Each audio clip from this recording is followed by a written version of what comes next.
बिस्मिल्लाहिर्रहमानिर्रहीम। अस्सलामु अलैकुम व्यूअर्स, कैसे हैं आप सब? उम्मीद है सब खैरियत से होंगे। Welcome again to my channel flavours with Maryam. Viewers, आज मैं शेयर करूंगी आप लोगों के साथ बहुत ही ज़बरदस्त और मज़ेदार किस्म की कोयला कढ़ाई की रेसिपी। चिकन से हम इस रेसिपी को तैयार करेंगे, बहुत ही ज़बरदस्त बनकर तैयार होती है। आप लोग एक दफ़ा ज़रूर ट्राई कीजिएगा, आपको बहुत पसंद आएगी। तो वक्त को ज़ाया नहीं करते और चलते हैं रेसिपी की तरफ। आज की रेसिपी हम मिट्टी की हांडी में तैयार करेंगे। अगर आपके पास मिट्टी की हांडी नहीं है तो कोई मसला नहीं है, आप दूसरी कढ़ाई में भी इसको तैयार कर सकते हैं। सबसे पहले हांडी में हम आधा कप ऑयल लेंगे और इसमें एक बड़े साइज़ का प्याज बारीक स्लाइस में काट कर शामिल कर देंगे और इसको लाइट गोल्डन होने तक फ्राई कर लेंगे। मिट्टी की हांडी में खाना बनाते वक्त आपने एक बात का ख्याल रखना है कि चूल्हे की आंच को आपने बहुत ज़्यादा तेज़ नहीं करना, जिससे हांडी टूट सकती है।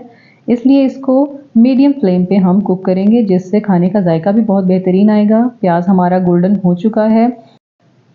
अब इस पॉइंट पे मैंने इसमें तकरीबन 375 ग्राम चिकन जो है वो ऐड कर दिया है, यानी कि 3 पाव चिकन इसमें ऐड किया है। अब इसको कलर चेंज होने तक हम फ्राई करेंगे। यहाँ आप लोग देख सकते हैं व्यूअर्स, चिकन का कलर जो है वो आहिस्ता आहिस्ता चेंज हो रहा है। अब इसको मज़ीद 1 से 2 मिनट तक फ्राई करेंगे।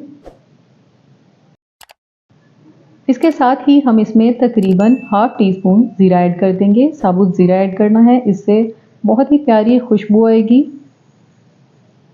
अब चिकन के साथ ही इसकी भुनाई करेंगे।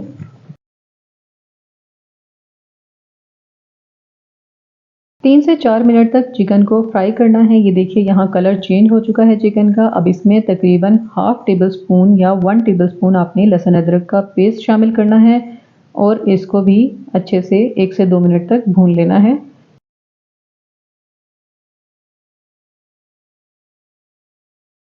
अब हम इसमें कुछ स्पाइसेस ऐड करेंगे, जिसमें तकरीबन हाफ टी स्पून कुटी हुई लाल मिर्चें ऐड करेंगे इसमें।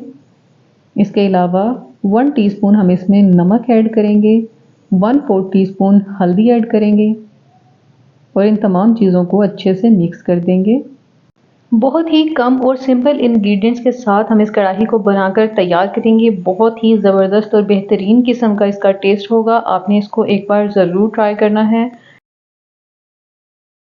अब इसके बाद हम इसमें तकरीबन 2 से 3 खाने के चम्मच दही शामिल करेंगे। मेरे पास बड़ा चम्मच है, अगर छोटा हो तो 2 से 3 डाल लीजिएगा।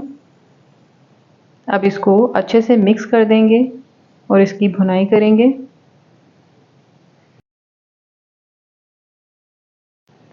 इसके बाद 2 बड़े साइज़ के टमाटर लेंगे और उनको बड़े बड़े क्यूब्स में आपने काट लेना है।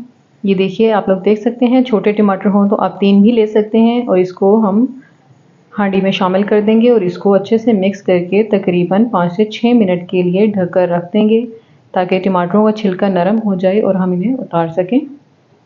जितनी देर तक हमारे टमाटर नरम हो रहे हैं, हम इसका एक सीक्रेट मसाला तैयार कर लेते हैं, जिसके लिए 1 टेबल स्पून मैंने सूखा धनिया लिया है साबुत, और इसके अलावा 1 टीस्पून साबुत ज़ीरा लिया है और हाफ टी स्पून इसमें साबुत काली मिर्चें ली हैं। अब इनको हम रोस्ट कर लेंगे।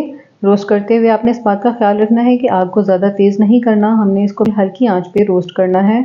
बहुत ज़्यादा इसका कलर चेंज नहीं करना, इसको हल्का सा रोस्ट करना है। 1 से 2 मिनट तक इसको रोस्ट करने के बाद हम इसको मोटा सा दरदरा सा पीस लेंगे। बहुत ज़्यादा बारीक इसका पाउडर नहीं बनाना, ये आप लोग देख सकते हैं।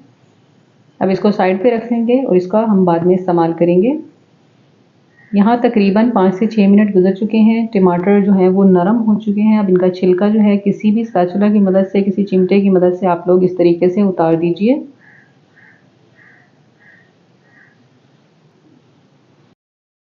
और फिर इसके बाद इसको इस तरीके से हम हल्का हल्का मैश करते जाएंगे इनको और अच्छे से इसकी भुनाई कर लेंगे। इसका पानी हम खुश्क कर लेंगे। यहाँ आप लोग देख सकते हैं पानी खुश्क हो चुका है। अब इस टाइम पे जो मसाला हमने तैयार किया था वो ऐड कर देंगे और इसकी 1 से 2 मिनट तक इस तरीके से भुनाई कर लेंगे। बहुत ही ज़बरदस्त इसका टेस्ट आएगा। अब इसके बाद हम इसको तकरीबन 1 से 2 मिनट के लिए हल्की आंच पे ढक के रख देंगे। 1 से 2 मिनट गुजर चुके हैं। अब आखिर में हम इसमें कोयले का धुआं देंगे। कोयले को आपने पहले से ही चूल्हे पे जला लेना है और हल्का सा ऑयल डाल के उसमें इस तरीके से स्मोक देना है इसको तकरीबन 1 से 2 मिनट के लिए। और ये देखिए बहुत ही ज़बरदस्त, बहुत ही बेहतरीन किस्म की कोयला कढ़ाई तैयार है। आप लोग भी इसको ट्राई कीजिए और एंजॉय कीजिए। वीडियो पसंद आई हो तो इसे लाइक कीजिए और शेयर कीजिए और अपना बहुत सारा ख्याल रखिए।